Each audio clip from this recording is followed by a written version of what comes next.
Halo teman-teman, perkenalkan, nama aku adalah Valencia Tanaka sebagai salah satu host dari IS Tech Talk. Nah, hari ini kita bakal membahas topik yang sangat menarik nih mengenai lingkup teknologi, yaitu COVID 2019 bersama dengan Pak Rahmat.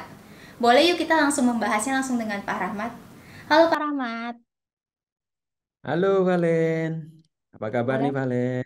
Baik. Bapak bagaimana kabarnya, Pak? Baik juga, makasih ya udah mengundang saya nih ke event seru ini ya. IS Fest ya, itu tulisannya ya, logonya ya. IS Tech Talk, Pak. IS Tech Talk, Iya, oke. betul.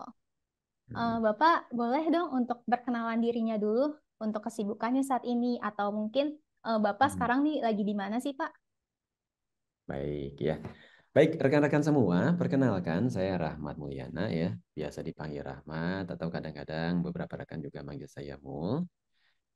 Saya saat ini sedang berada di Stockholm nih, ya. Jadi Stockholm ini ibu kota dari Swedia, ya. Swedia itu adalah salah satu negara Skandinavia, ya. Jadi Eropa Utara, di mana kalau rekan-rekan sering nonton ya film The Viking misalnya ya.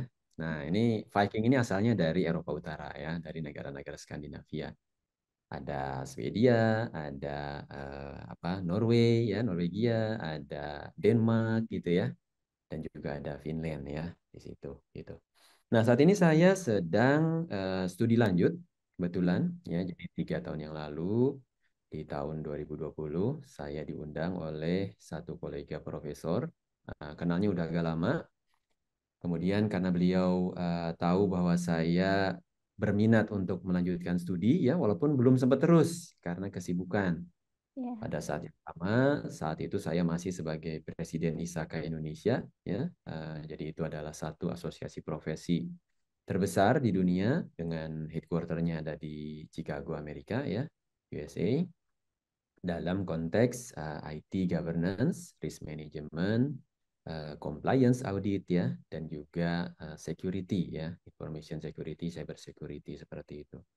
Jadi memang matching banget dengan topik kali ini gitu ya. Kalau kita akan berbicara mengenai COVID, kalau kita akan berbicara mengenai transformasi digital gitu ya. Nah, itu nanti bisa saya sedikit cerita gitu ya.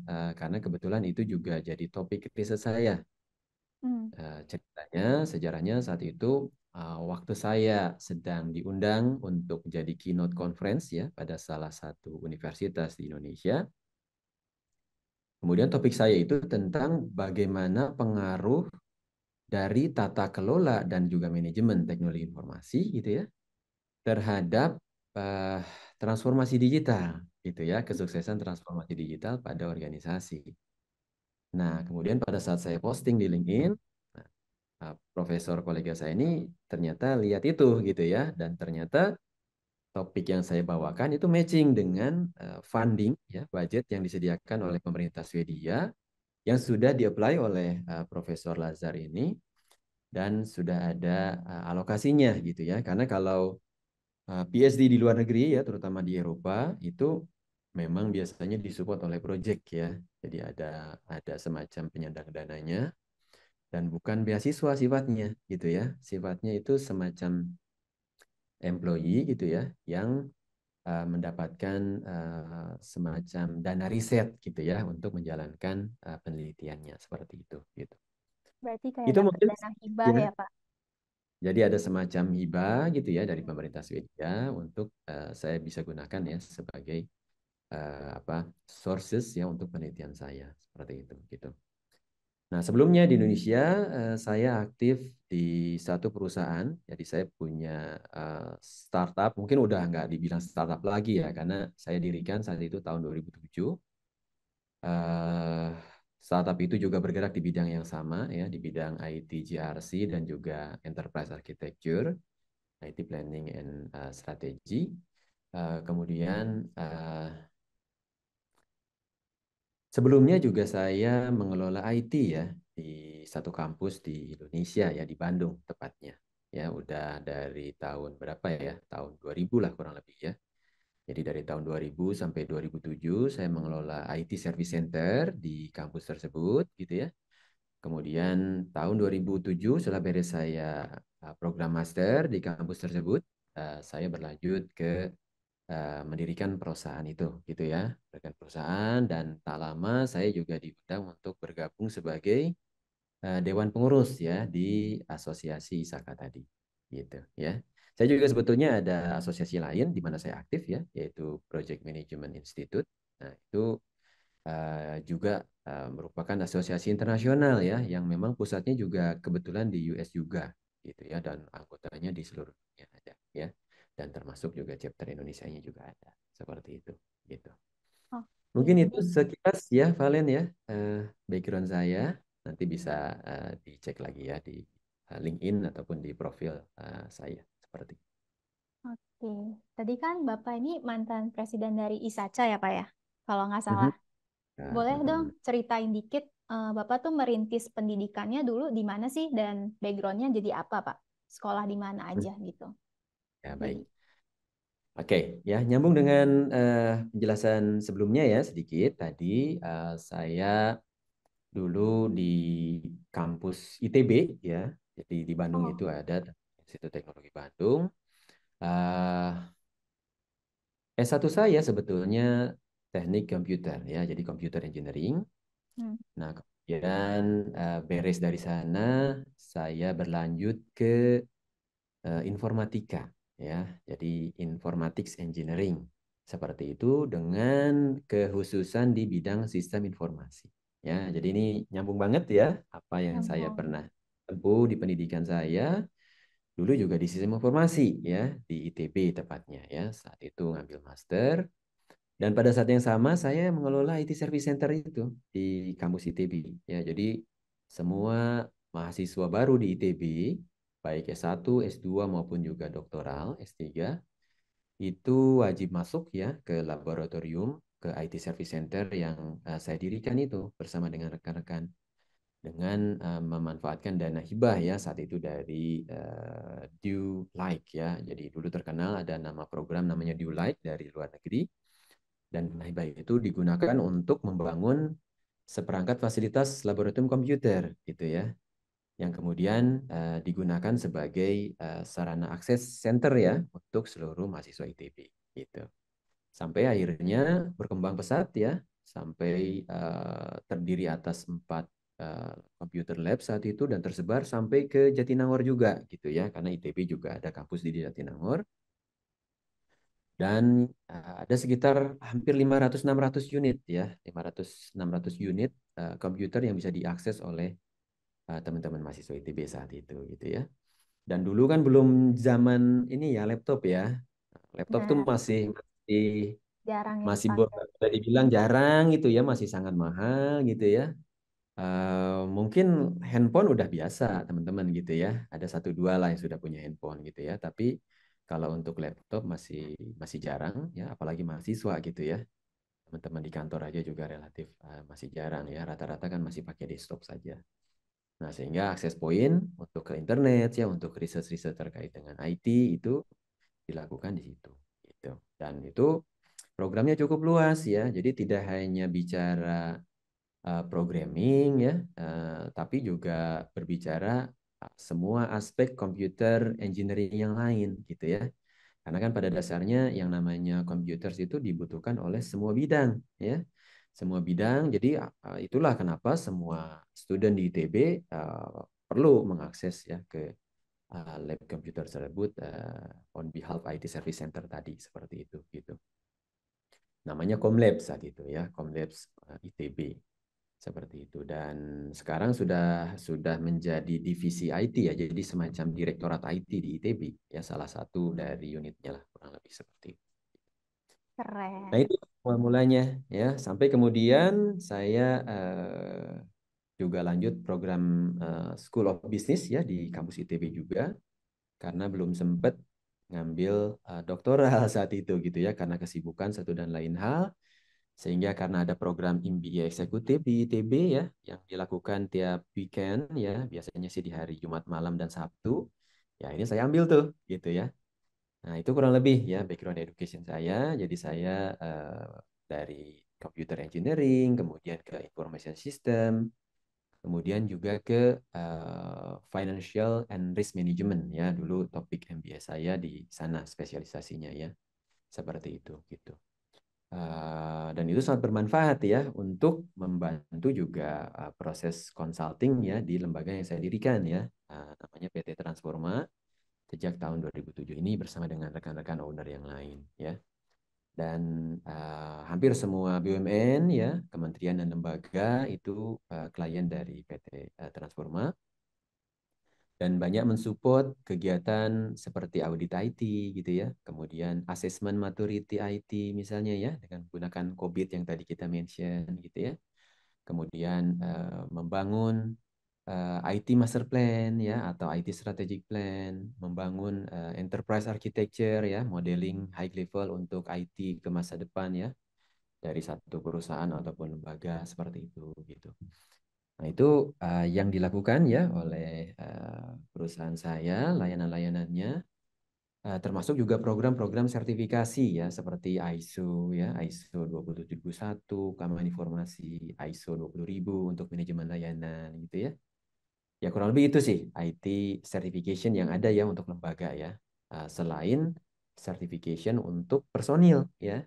Jadi ada juga pembekalan ya, misalnya sertifikasi CISA untuk audit ya, sertifikasi sistem untuk keamanan informasi dan juga lain sebagainya ya. Nah, itu ada kaitan erat dengan ISAKA tuh ya. Jadi saya sih nyebutnya ISAKA ya. Mungkin silakan aja mau sebut ISACA juga nggak masalah, atau itu memang ada C-nya kan di belakang. Nah, ISAKA ini terakhir memang posisi saya sebagai presiden chapter di ISAKA. Udah lama sih sebetulnya ya, dari tahun 2009 saya bergabung di ISAKA. Itu tidak lama setelah mendirikan Transforma itu, gitu ya. Jadi Transforma 2007, kemudian 2009 saya gabung dengan ISAKA, kemudian Certified CISA yang pertama ya, karena CISA itu adalah semacam brand terkuat lah gitu ya untuk certification dari ISAKA, karena ciri khasnya ISAKA itu adalah CISA ya. Kemudian juga framework utamanya adalah COVID tadi, gitu ya, di mana COVID ini dipakai di seluruh dunia ya, termasuk juga di Indonesia gitu ya. Nanti kita bisa cerita lebih jauh ya tentang COVID ya. Tapi overall kurang lebih seperti itu ya, sampai kemudian di tahun 2020 saya diundang oleh satu kolega profesor namanya Profesor Lazar gitu ya, dari Stockholm University ya, untuk melaksanakan studi lanjut ya di Stockholm University seperti itu gitu. Dengan topik yang memang spesialisasi saya juga ya di bidang IT governance study ya, dan juga transformasi digital. Itu kurang lebih Valen ya, sedikit mungkin agak panjang jadinya malah. Keren, Pak.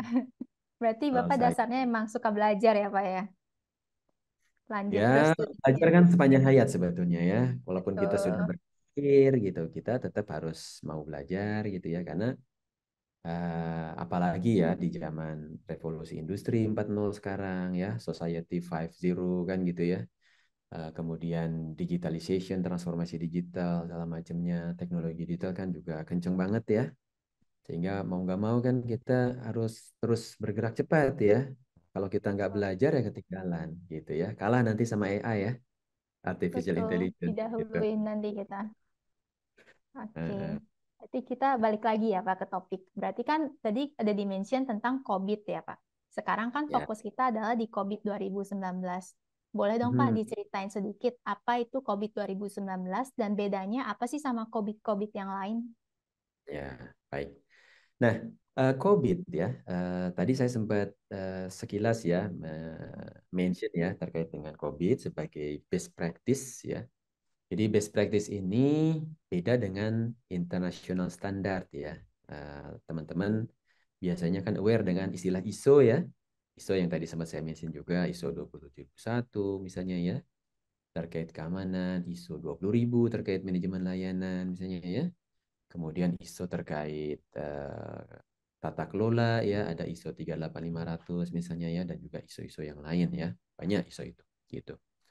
Nah, kemudian ada yang namanya best practice ya. Nah, best practice ini sebetulnya merupakan intisari ya, intisari dari praktek-praktek terbaik yang dilakukan oleh industri gitu ya. Baik itu di perusahaan ataupun juga organisasi publik ya.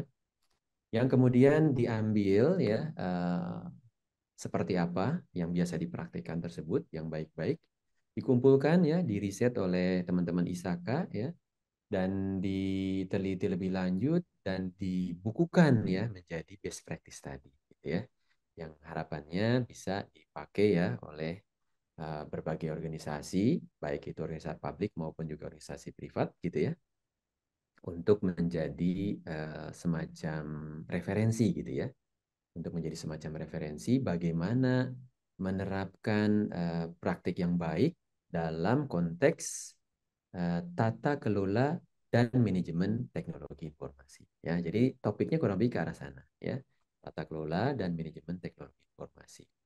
Ada dua hal di sana, ada tata kelola atau bahasa Inggrisnya itu governance, dan ada manajemen ya atau pengelolaan. Nah, pengelolaan sendiri sebetulnya siklusnya udah biasa kita dengar ya, ada perencanaan gitu ya, ada pembangunan ya atau pengembangan, kemudian juga ada operasional ya ataupun pelayanan ya, services, dan juga biasanya kan ada monitoring dan evaluasi kan gitu ya. Nah, kalau istilahnya COVID itu disebut PBRM ya, Plan, Build, Run, Monitor gitu. Itu satu siklus manajemen seperti itu gitu. Nah, sementara tata kelola ya adalah penataan pengelolaannya gitu ya. Jadi dia di atasnya posisinya. Di atasnya dari pengelolaan ya. Seperti itu gitu. Nah, bahasa Inggrisnya adalah governance tadi ya, di mana penanggung jawabnya adalah uh, dewan direksi biasanya gitu ya. Dewan direktur atau yang kita sering sebut direksi ya, dan juga dewan komisaris kalau di Indonesia gitu ya. Karena di Indonesia menganut dua layer ya, dua layer pimpinan paling atas ya, yaitu pengawas yaitu komisaris, dan pelaksana eksekutif manajemen yaitu direksi biasanya gitu ya. Nah, ini tata kelola atau governance merupakan tanggung jawab dari pimpinan puncak ini yang ada pada setiap organisasi ya. Namanya sih bisa macam-macam ya. Kalau di UMN misalnya ya, di tempat Valen dan juga berbagai universitas yang ada, paling tingginya kan siapa tuh? Paling tingginya rektor ya. Nah, rektor Ya, kan gitu Kak, ya. betul. Rektor, ada wakil rektor kan gitu ya. Nah, ini kalau di perusahaan kan direksi ya, ada direktur utama, ada atau presidir gitu ya. Kemudian ada direktur keuangan gitu ya, ada direktur IT gitu ya, direktur operasional, direktur pemasaran bisa jadi ya, direktur SDM dan kawan-kawan gitu ya. Nah, kalau di universitas kan juga ada kesetaraannya ya, ada rektor, kemudian ada wakil rektor yang mengurusi sumber daya misalnya ya, ada wakil rektor yang mengurusi kerjasama misalnya ya, ada wakil rektor yang urusannya kemahasiswaan dan lain sebagainya gitu. Nah, pengawasnya siapa? Pengawasnya biasanya kalau misalnya swasta kan ada yayasannya biasanya ya. Nah, yayasan itu dari swasta biasanya gitu ya. Ada sebagai pengawas dari organisasinya seperti itu gitu. Kalau negeri biasanya ada MWA-nya ya, ada semacam majelis wali amanatnya gitu ya. ITB misalnya UI, UGM itu kan ada MWA namanya ya. Di dalam MWA itu ada perwakilan dari kementerian ya, Kemdikbud atau Dikti ya, ada perwakilan dari dosen, ada perwakilan dari mahasiswa juga, dan stakeholder yang lain seperti itu. Gitu. Nah, itu berfungsi untuk pengawas ya, seperti itu. Gitu. Nah, itu COVID ya. Jadi COVID ini adalah best practice dalam konteks tata kelola dan manajemen teknologi informasi. Nah, walaupun ada istilah IT gitu ya di sana, tapi jangan salah gitu ya bahwa tanggung jawabnya bukan hanya orang-orang IT gitu ya. Bahkan tadi ya, tata kelola itu sebetulnya tanggung jawabnya pimpinan puncak ya, baik itu pengawas maupun juga eksekutif manajemennya ya, pelaksananya, pengelolanya. Nah, kemudian juga ada timnya gitu ya, tim manajemennya ya di bawah rektor kan ada biasanya ya, ada dekan-dekan, ada Oh, direktur malah ada di bawahnya ini ya. Kalau di apa di universitas biasanya ada direktur bawahnya rektor kan gitu ya, seperti itu. Nah, ini sebetulnya manajemen level ya, di mana boleh dibilang ya ada ada sisi bisnis lah gitu ya. Bisnis ini kan beda-beda tergantung organisasinya ya. Jangan salah kaprah dengan istilah bisnis seolah-olah komersial gitu ya. Nah, bisnis ini sebetulnya istilah umum.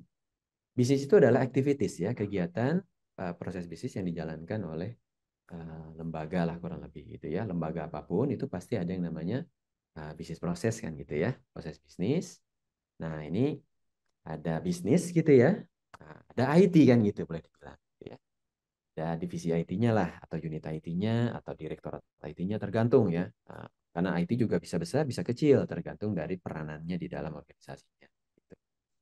Kalau organisasinya belum terlalu banyak menggunakan teknologi ya, terutama teknologi informasi, ya wajar biasanya IT-nya juga masih kecil ya. Satu dua orang kadang-kadang gitu ya. Kadang-kadang bahkan nggak ada unit IT khusus. Kadang-kadang dia cuma menggunakan produk dari luar gitu ya. Kemudian apa? Dia eh, memberikan project lah gitu ya kepada pihak ketiga kan gitu ya.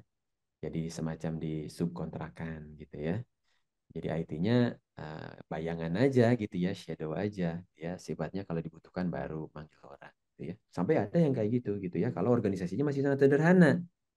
Misalnya level koperasi gitu ya, level organisasi bisnis kecil gitu ya. Kadang-kadang kan baru ada perusahaan-perusahaan baru, PT baru yang didirikan ya, startup-startup yang ya mungkin eh, pemiliknya masih sebagai manajernya, sekaligus juga sebagai pegawainya kan gitu ya, bisa jadi kan gitu ya.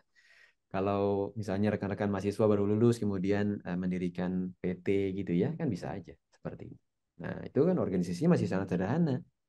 Tapi sesederhana apapun juga tetap butuh pengelolaan yang baik kan gitu ya. Nah, sehingga Oh, COVID ini bisa menjadi referensi gitu ya, baik bagi perusahaan besar ya. Memang memang dia didesainnya untuk perusahaan yang cukup besar sih sebetulnya ya. Boleh dibilang semacam enterprise itu. Tetapi COVID juga ada versi sederhananya gitu ya. Bahkan sekarang itu COVID yang terbaru yang tadi disebutkan oleh Valen ya, COVID 2019 itu adalah produk terbaru dari best practice-nya ISAKA. Memang tahun 2019 diinikannya ya, dipublishnya ya. Tapi kalau secara versi itu sebetulnya COVID 6 ya. Jadi COVID versi yang ke-6. Artinya kan sudah ada COVID 1, COVID 2 ya, sampai COVID 5 udah gitu ya. di-upgrade terus gitu ya, Pak. Ya terus ya dari sejak dirilisnya tahun 90-an ya. Saya lupa persis tahunnya ya, tapi COVID 1 itu di tahun 90-an kurang lebih. Walaupun ISAKA sebetulnya organisasi lama ya karena dia didirikannya itu sudah 40 tahun lebih lah gitu ya, 43 mungkin barangkali sekarang ya. Di tahun 78 ya. Jadi seusia dengan saya tuh ISAKA. Jadi saya lahir, ISAKA juga lahir ya. Dan dulu namanya bukan ISAKA ya. Dulu namanya EDPAA ya. Jadi EDP itu dari Electronic Data Processing ya. Jadi dulu tuh nggak ada istilah IT atau SI ya. Hmm. Nggak ada istilah information system, nggak ada istilah information technology. Yang ada adalah electronic data processing ya atau pemrosesan data elektronik. Seperti itu. Dan dulu nggak ada istilah IT ya, adanya komputerisasi saja gitu ya. Nah, sekarang kan bahkan bukan hanya IT ya, bahkan sekarang digital gitu ya, sesuatu yang agak berbeda, teknologi digital. Bahkan ada sekarang teknologi emerging gitu ya. Seperti itu gitu dengan adanya AI ya, blockchain ya, dan juga banyak emerging teknologi yang lain ya. Seperti itu gitu. Oke. Kalau Sorry. dari Bapak sendiri, kenapa tertarik dan berminat untuk berindustri itu di ISACA atau di daerah COVID ini, Pak? Ya, baik. Ya. eh, awal mulanya gini sebetulnya ya. Tadi saya mention ya bahwa saya sempat mengelola lembaga IT di kampus ITB, di mana saya banyak belajar ya terkait dengan bagaimana pengelolaan IT itu sendiri, kemudian bagaimana kita apa istilahnya berkoordinasi ya dengan rekan-rekan bisnis ya. Dalam hal ini berarti kalau dalam konteks universitas adalah rekan-rekan di bidang akademik ya. Bidang akademik berarti kan ada fakultas-fakultas, prodi-prodi kan gitu ya. Yang lain kan gitu ya, yang memang menjadi semacam customer kan gitu ya, yang menjadi user dari service-service IT yang dideliver oleh lembaga IT-nya seperti itu. Gitu. Itu dalam konteks pendidikan ya. Nah kemudian tentu butuh support ya dari pimpinan puncak, di mana saat itu ya uh, pas saya mendirikan Komlab itu tahun 2009 lah kurang lebih awalnya ya. Itu masih semacam unit ya, namanya USDI ya, unit sumber daya informasi. Jadi unit itu masih agak bawah posisinya gitu ya. Kepalanya ya kepala unit gitu ya. Seperti itu dan setaranya dengan mungkin agak setara dengan dekan gitu ya, fakultas gitu ya, tapi masih masih agak bawah gitu.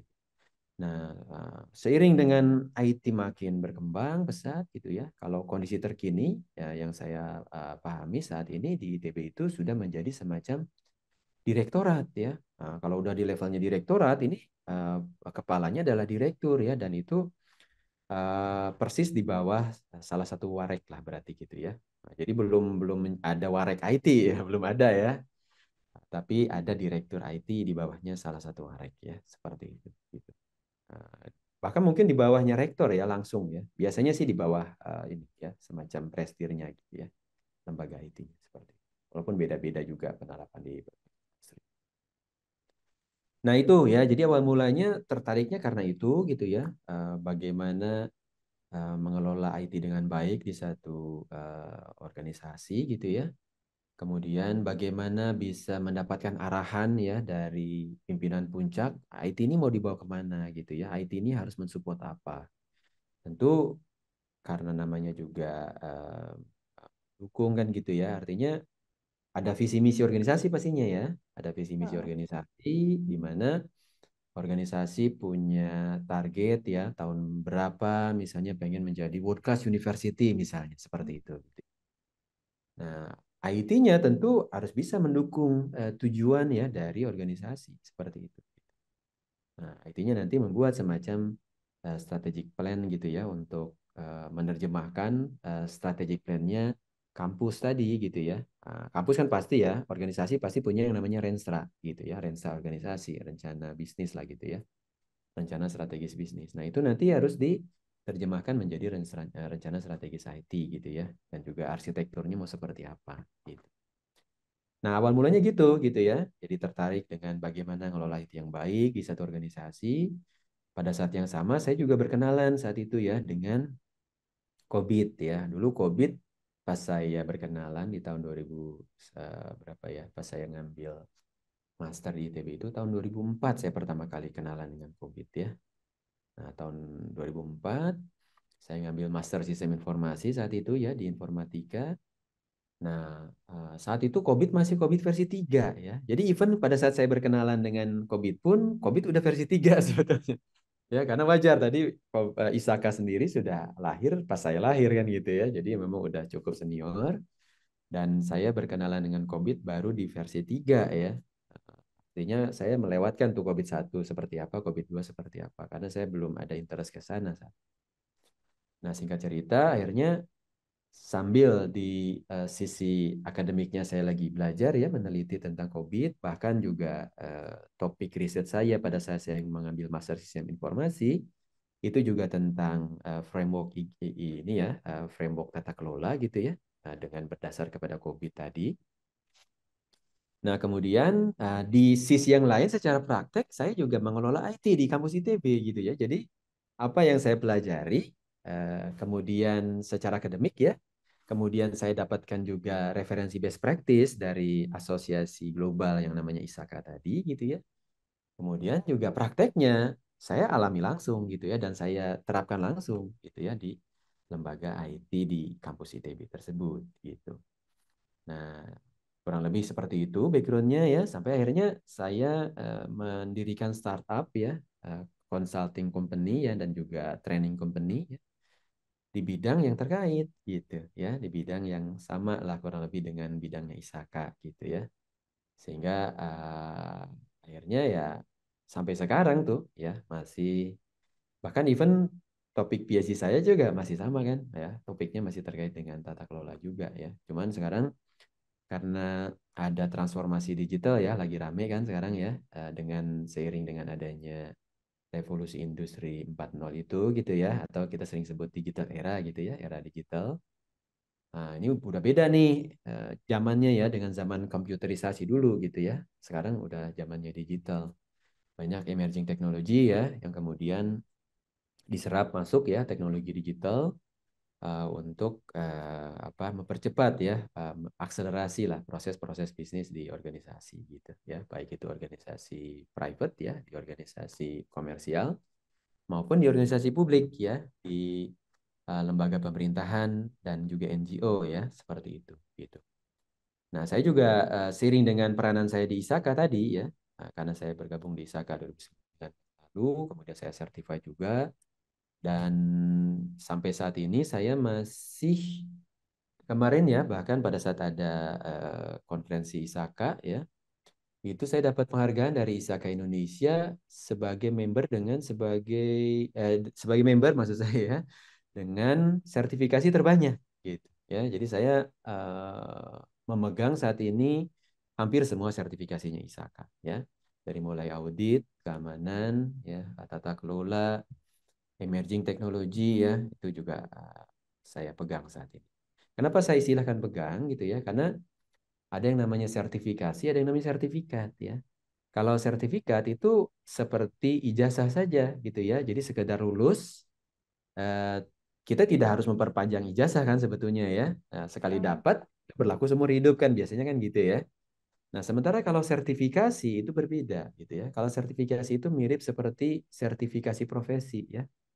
Misalnya kayak dokter gitu ya. Dokter kan ada lisensi sertifikasinya ya. Kalau dia punya sertifikasi dokternya, lisensi dokternya untuk praktek gitu ya, maka baru dia boleh praktek gitu ya. Nah, kalau dia sudah tidak diperpanjang izinnya, maka dia nggak boleh berpraktek lagi gitu. Nah, sama ya, sertifikasi yang saya pegang juga yang dari ISAKA itu kebanyakan sertifikasi profesi, di mana harus diperpanjang tuh tiap tahun ya, ada semacam continuing professional education ya yang harus kita submit. Kemudian nanti per 3 tahun akan diperpanjang oleh ISAKA gitu ya. Jadi saya akan dapat sertifikat baru tiap 3 tahun. Dan ISAKA akan mengaudit ya tiap tahunnya gitu ya. Untuk memang auditnya sifatnya sampling ya. Jadi tidak setiap tahun kita bakal diaudit ya, tapi dia akan mengaudit secara sampling. Siapa yang kebagian ya pada tahun ini untuk diaudit, apa betul masih berprofesi yang sama gitu ya.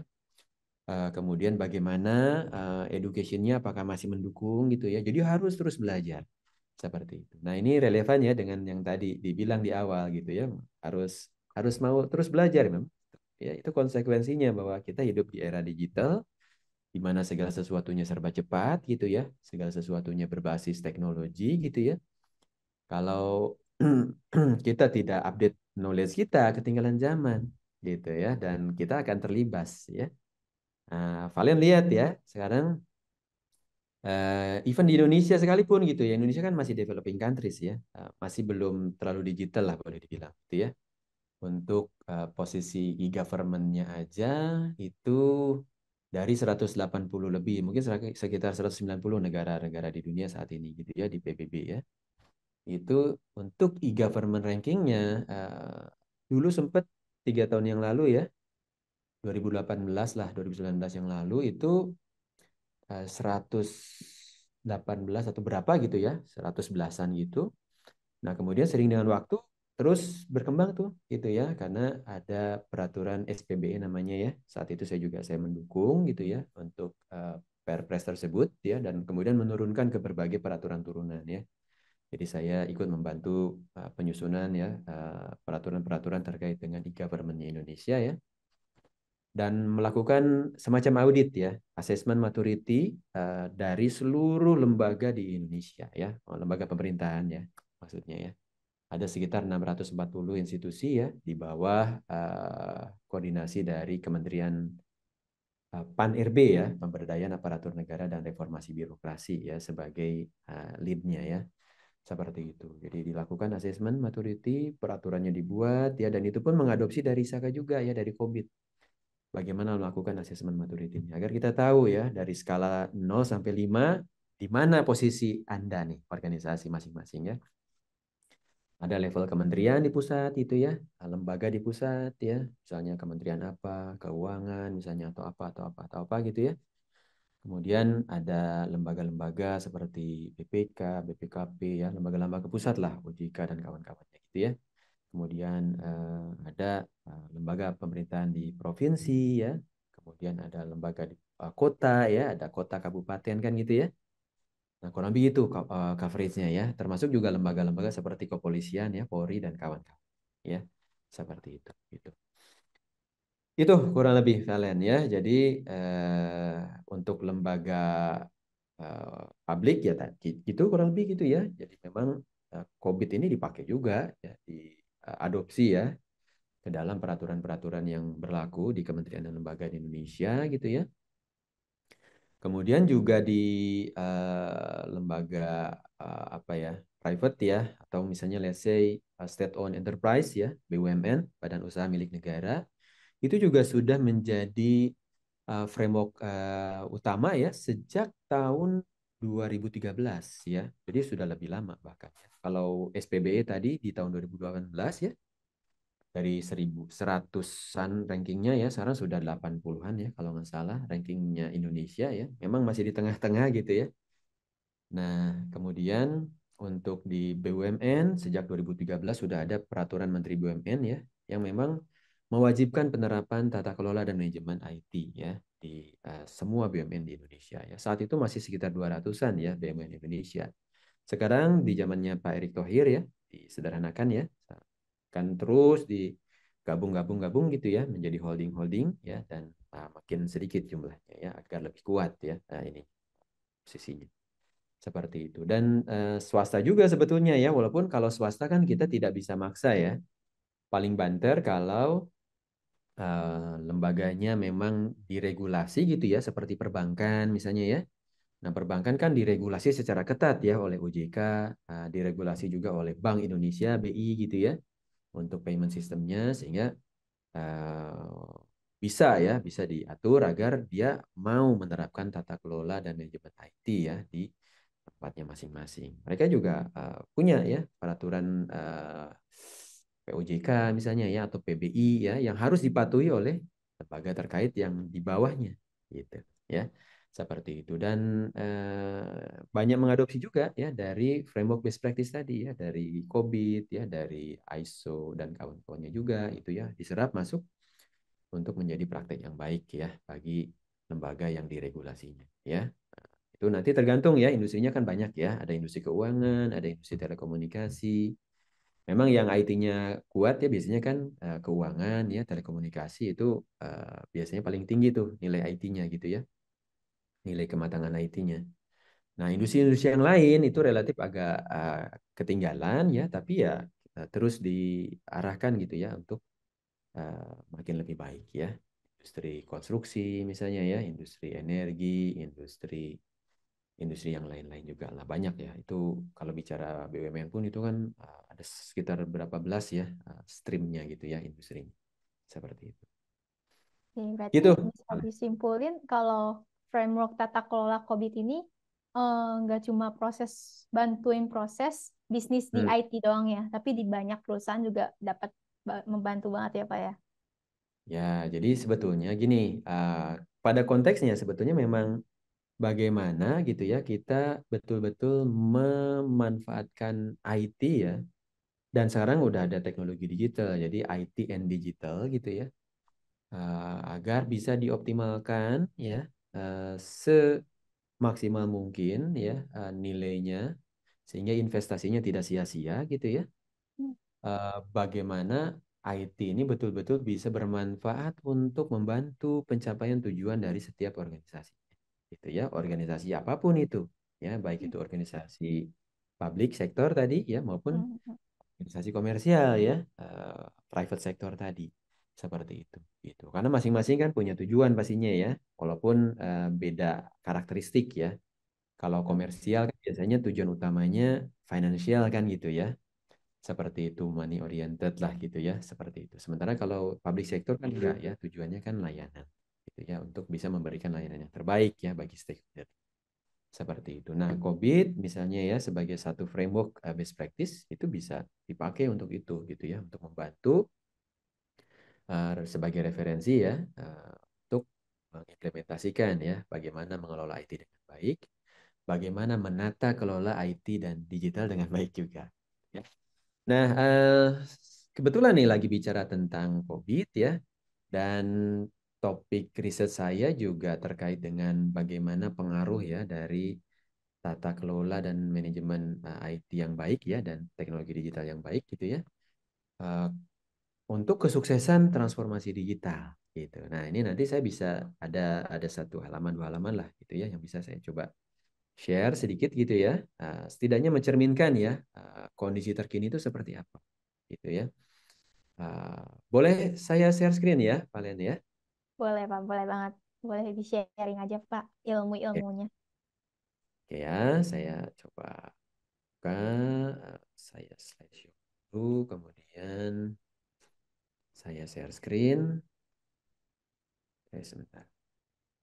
Eh, Nah, ini dia ya. Eh, oke. Nah, ini kurang lebih ya. Udah muncul ya share screen-nya ya. Sudah, Pak. Oke. Nah, ini ada best practice approaches. Jadi saya cerita dulu tentang COVID-nya ya. Nah, di sisi praktis, karena kan namanya juga best practice ya. Berarti kan ini referensi untuk dunia praktis ya.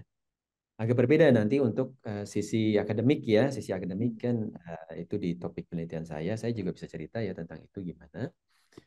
At least saya bisa cerita dulu tentang sisi praktisnya seperti apa. Nah ini ya.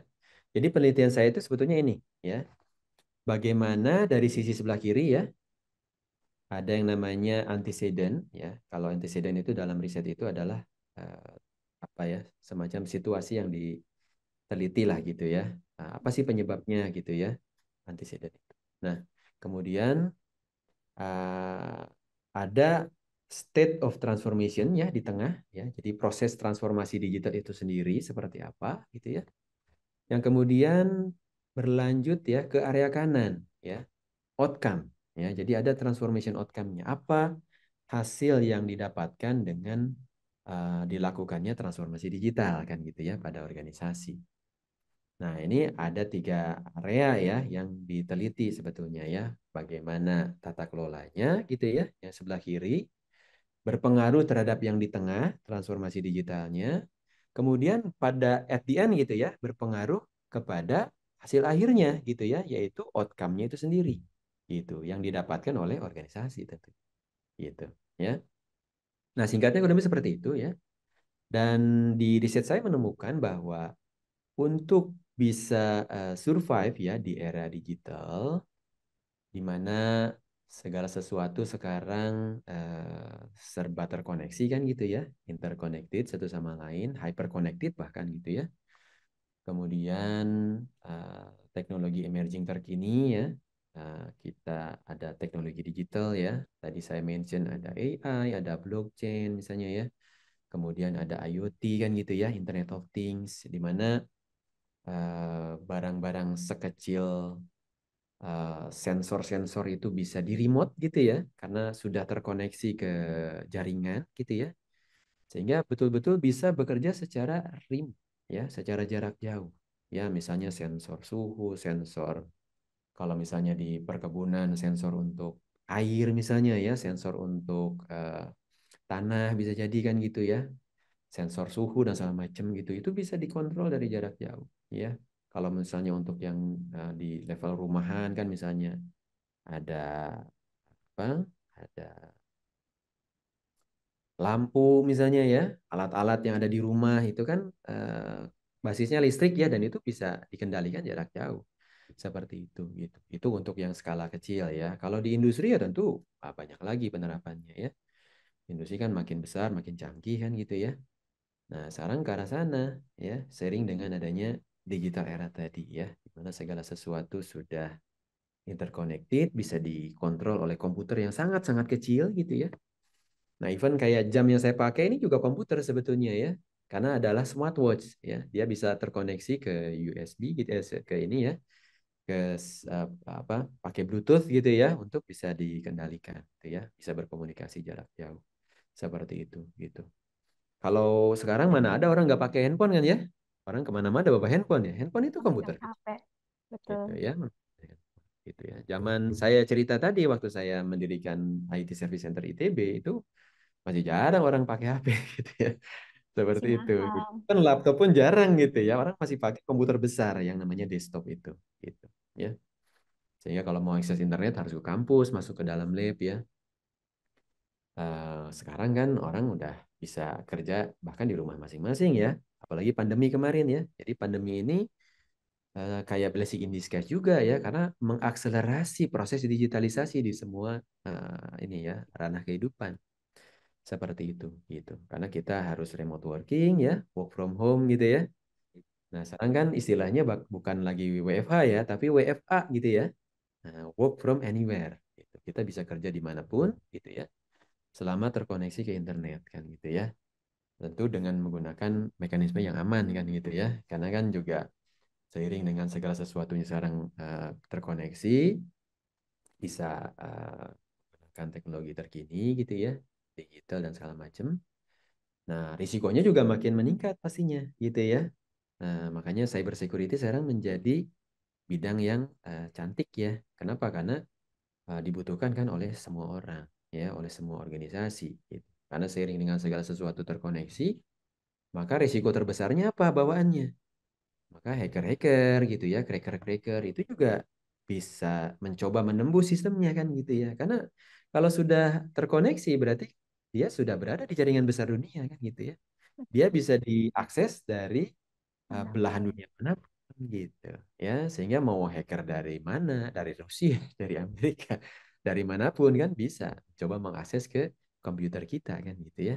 Seperti itu gitu. Nah, itu ya. Jadi ngeri-ngeri sedap lah gitu ya, sedap-sedap ngeri gitu. Bagus gitu ya untuk perkembangan teknologi terkini. Nah, kita bisa manfaatkan itu untuk ya setidaknya pencapaian tujuan organisasi ya kecilnya, besarnya kan untuk kemakmuran negara ya dan masyarakatnya ya dan juga satu dunia tentunya gitu ya. Karena kan segala sesuatu terkoneksi. Semua orang interconnected sekarang seperti itu gitu. Nah, cuman di sisi lain juga yang punya apa ya, uh, yang memiliki ilmu gitu ya, kemudian skillsnya gitu ya, tapi kemudian punya niat gak baik ya, juga punya medianya kan gitu ya jadinya gitu ya, karena sering dengan terkoneksi dia bisa mengambil mencari celah-celah kan dari manapun gitu ya untuk bisa masuk gitu. Seperti itu. Nah, itu kurang lebih ya. Jadi digitalisasi itu ada kaitannya dengan itu. Transformasi digital itu dibutuhkan untuk incumbent companies ya. Jadi perusahaan-perusahaan lama yang dulunya nggak terlalu IT ya, nggak terlalu memanfaatkan teknologi.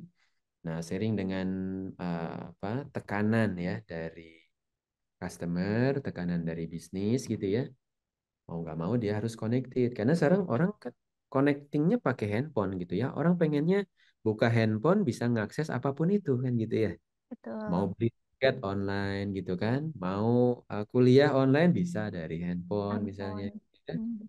Kemudian bisa membaca, bisa lihat news gitu ya, bisa apapun dilakukan lewat handphone kan sekarang seperti itu. Gitu. Termasuk akses finansial ya.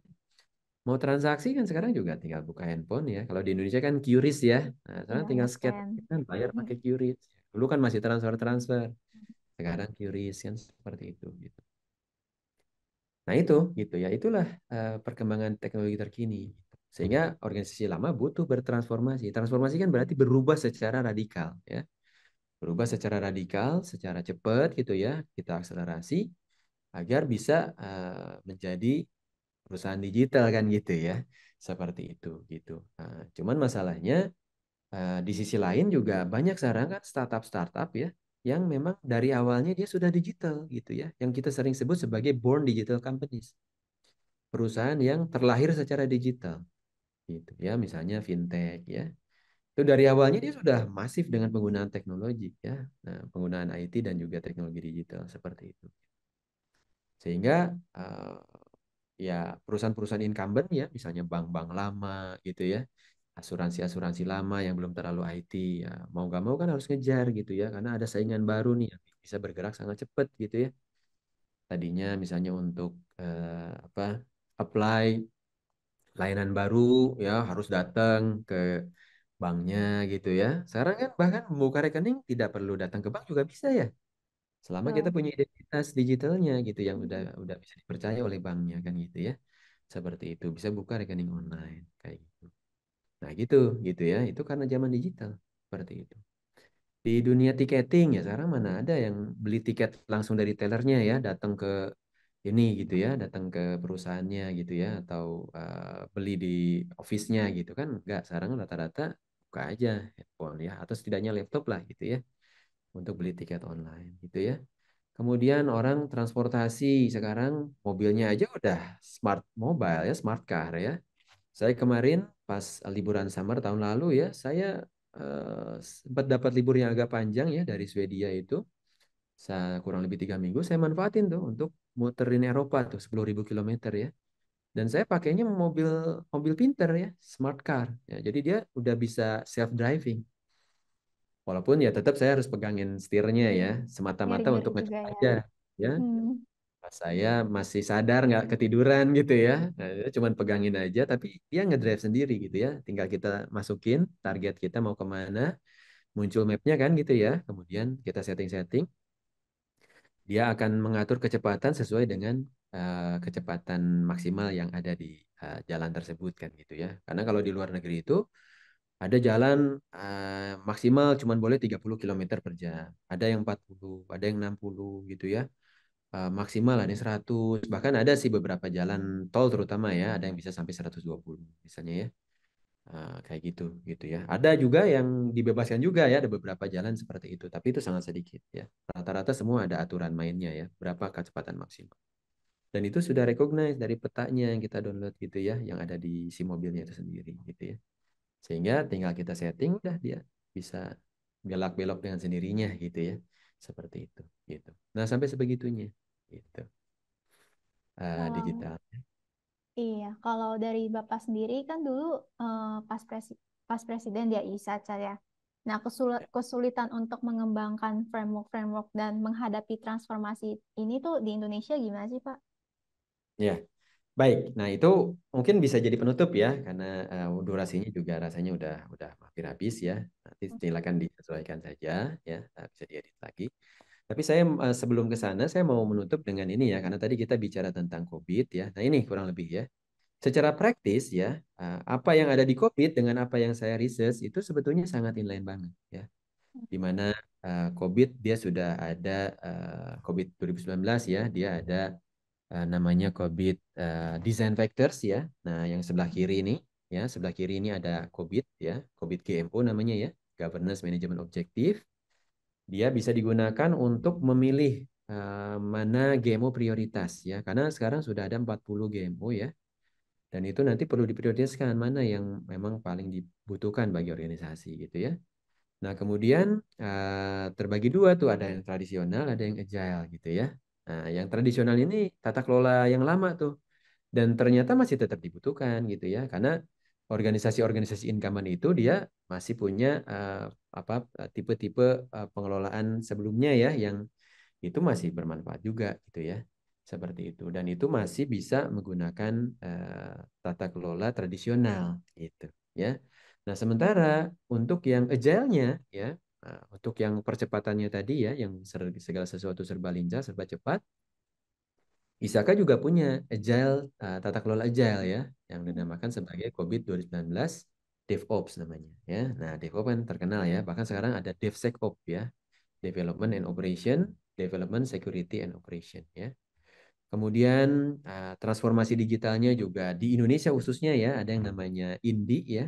INDI itu adalah framework readiness ya, digital ya. Nah, itu pemerintahan, kementerian lembaga itu acuannya ini ya. Jadi kayak ada semacam asesmen untuk mengetahui ya skala 0 sampai 4 berada di mana posisinya ya. Kalau COVID tadi posisinya dari skala 0 sampai 5 ya, dengan 7 komponen di dalamnya.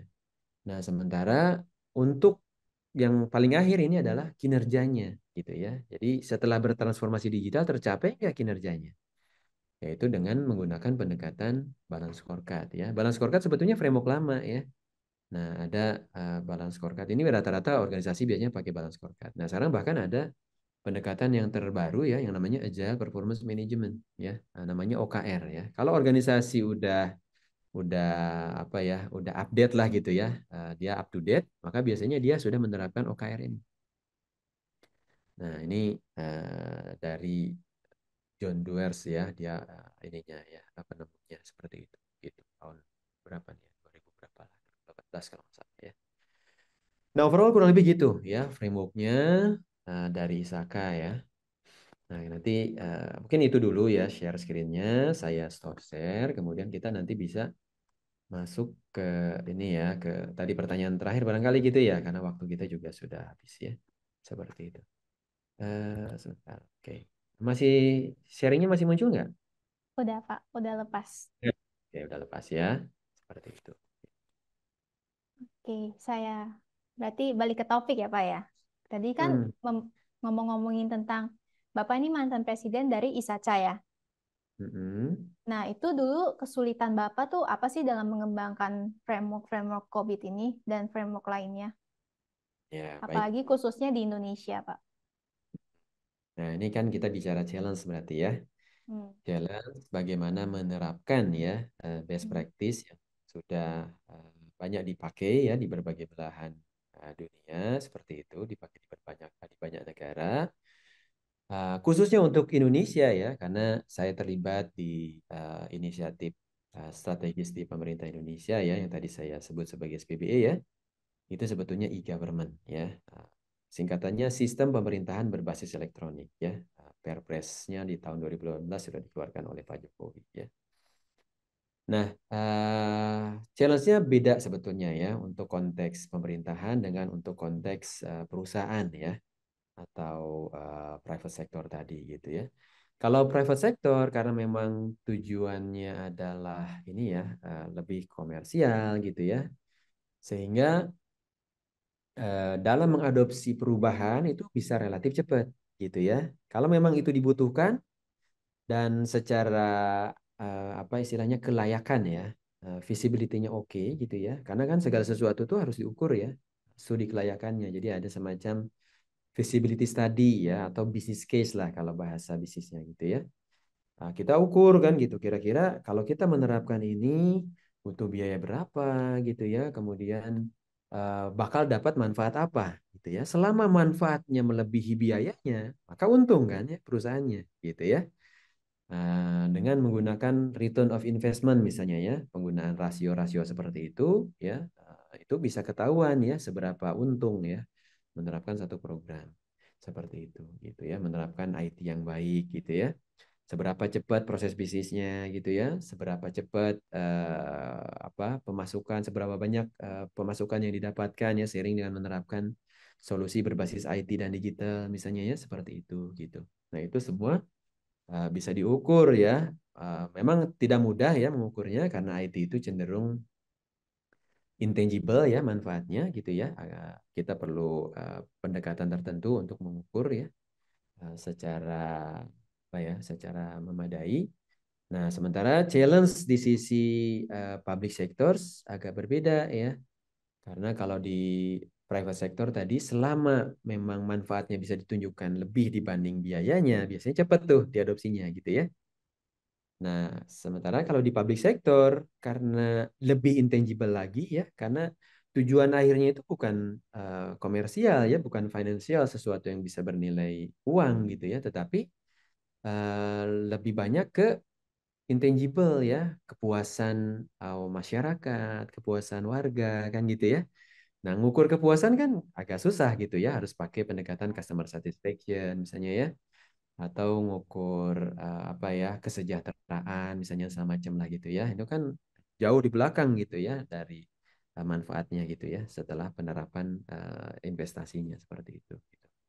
Sehingga cost-nya real nilai rupiah misalnya gitu ya tetapi manfaatnya nih masih harus dicari ya. Kalau sesuatu yang sifatnya skala ya customer satisfaction dan segala macam seperti itu gimana nih untuk bisa justified ya ke dalam hitungannya gitu ya. Nah, itu challenge kalau di dunia public sectors ya. Tapi esensinya sama sebetulnya ya bahwa selama manfaatnya bisa ditunjukkan ya dengan baik, kemudian kalau kita kaitkan dengan nilai investasi gitu ya, lebih manfaatnya lebih banyak gitu ya dibandingkan biaya yang akan dikeluarkan ya, maka itu sudah sewajarnya ya untuk bisa disupport gitu ya oleh pimpinan puncak tadi gitu ya karena biasanya kan yang mengapprove ya adalah pimpinan puncak ya oh ini ininya apa proposalnya nih disetujui atau tidak kan, di approve atau tidak, di ACC atau tidak kan gitu ya. Oke, go. Nah, baru jalan. Nah, challenge-nya di situ sebetulnya ya, bagaimana meyakinkan pimpinan puncak bahwa pendekatan tata kelola dan manajemen IT ini sangat bermanfaat ya bagi pencapaian tujuan bisnis misalnya ya, baik pencapaian tujuan dari organisasi baik itu private maupun public. Seperti itu gitu. Nah, kemudian sisi lain challenge terbesarnya juga culture sebetulnya, budaya ya. Karena kita adalah negara yang berkembang gitu ya, masuknya masih sehingga tentu perlu waktu gitu ya untuk apa ya mengajak ya semua stakeholder gitu ya agar betul-betul bisa menerapkan IT dengan baik gitu ya.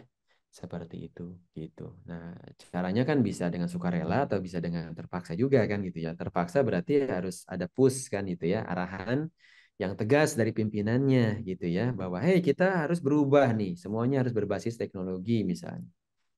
Nah, kalau alternatif yang lain kan secara sukarela berarti kan harus sadar setiap personalnya gitu ya bahwa oh ini memang betul bermanfaat ya bukan hanya untuk organisasinya tapi juga untuk diri kita pribadi gitu. Nah, itu harus harus dicari alasannya apa kan gitu ya yang memang make sense gitu ya sehingga semua orang tergerak ya untuk mau berubah gitu. Jadi balik lagi ke manajemen perubahan. Bertransformasi itu tidak mudah gitu ya karena kan harus mengajak semua komponen organisasi ya, semua orang yang ada di organisasi untuk mau mengejar ke arah sana ya. Dan kalau kita bicara levelnya Indonesia, kendala lainnya kan juga ketidakmerataan ya, itu juga challenge gitu ya.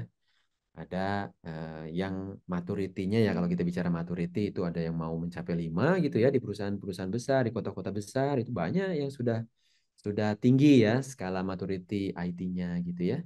Tapi kalau Valen ya main ke daerah-daerah yang agak jauh ya, uh, di ada di apa di terluar Indonesia lah gitu ya, di tepi-tepi terluar Indonesia ke arah timur misalnya ya, ke arah utara misalnya ya, seperti itu gitu. Maka uh, challenge itu akan kelihatan gitu ya, maturity itu akan kelihatan ya, makin kecil makin makin keluar Bedaan. gitu ya perbedaan.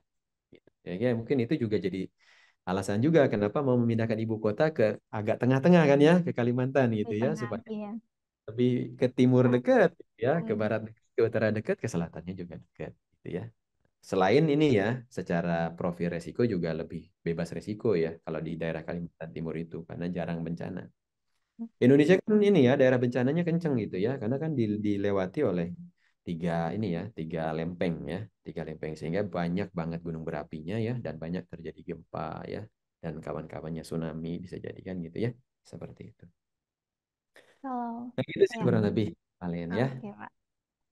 Kalau dari Bapak sendiri, aku langsung ke pertanyaan terakhir ya Pak untuk Oh, mempersingkat ini terakhir waktu. berarti yang tadi ya. Iya Pak. Kirain. Eh, Oke, boleh dong Bapak kasih motivasi atau pesan-pesan untuk mahasiswa yang nonton IS Tech Talk ini kalau mereka ya, tuh mau fokusnya ke framework, IT framework atau ke COBIT Pak. ya baik. Baik, teman-teman semua gitu ya. Jadi eh, kalau kita berkaca lah gitu ya ke Hmm. apa yang tadi saya sudah sampaikan gitu ya bahwa banyak manfaat yang bisa didapatkan ya dengan menerapkan pengelolaan IT yang baik ya bagi teman-teman yang tentunya nanti akan terjun ya ke masyarakat ya, begitu ke industri kan gitu ya. Ya mungkin ada juga yang nanti tetap di akademik ya, kalau yang senang dengan akademik bisa jadi dosen kan gitu ya. Kalau yang mau bekerja, mungkin sebagian besar akan bekerja kan gitu ya. Nah, disitulah saat yang tepat kan gitu ya. Bukan bukan pada saat lulusnya sih sebetulnya, saat sekarang ya, mumpung masih di kampus ya, maka pelajarilah nih ya framework ini bagus gitu ya untuk bisa mengetahui bagaimana cara mengelola IT yang baik ya pada satu organisasi kan gitu ya. Nah, silakan berlatih gitu ya. Tentunya juga di kampus masing-masing pasti ada mata kuliahnya lah yang relevan ya dengan menggunakan COVID ini gitu ya.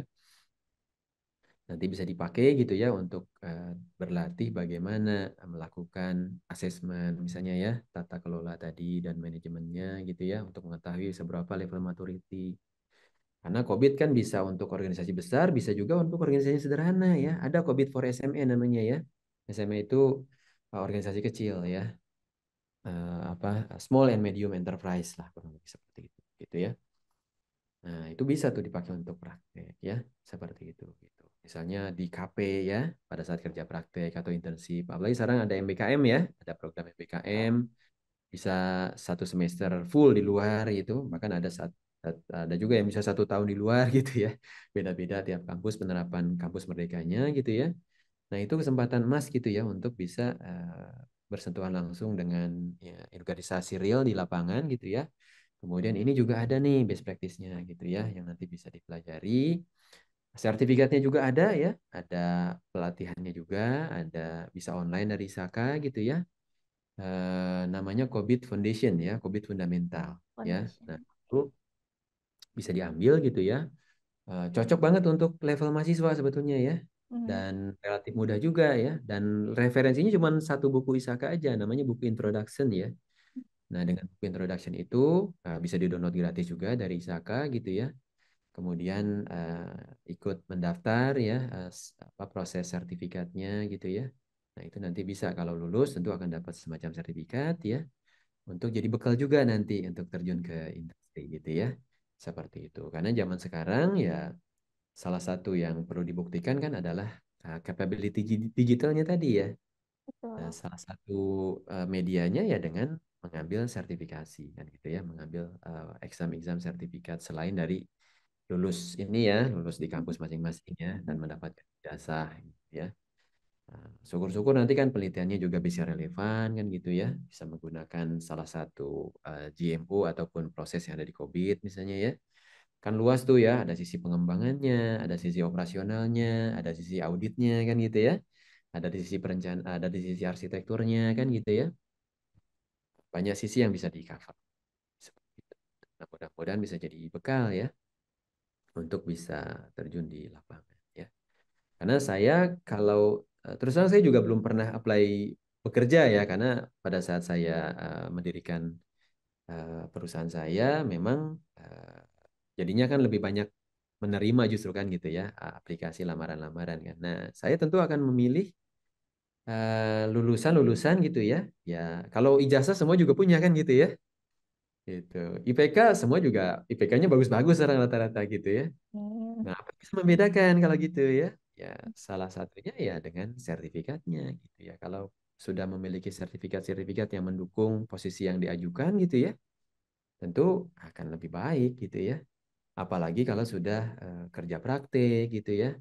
Kemudian apa tadi pernah intensif MBKM lah misalnya ya itu juga akan sangat membantu pengalamannya di lapangan gitu ya. Apalagi kalau penelitiannya juga ternyata relevan ya dengan TA-nya lah sebut gitu ya. TA-nya relevan dengan posisi yang diajukan, dilamar gitu ya. Kalau melamar sebagai programmer tentu baiknya TA-nya tentang programming gitu ya. Membangun sistem gitu ya.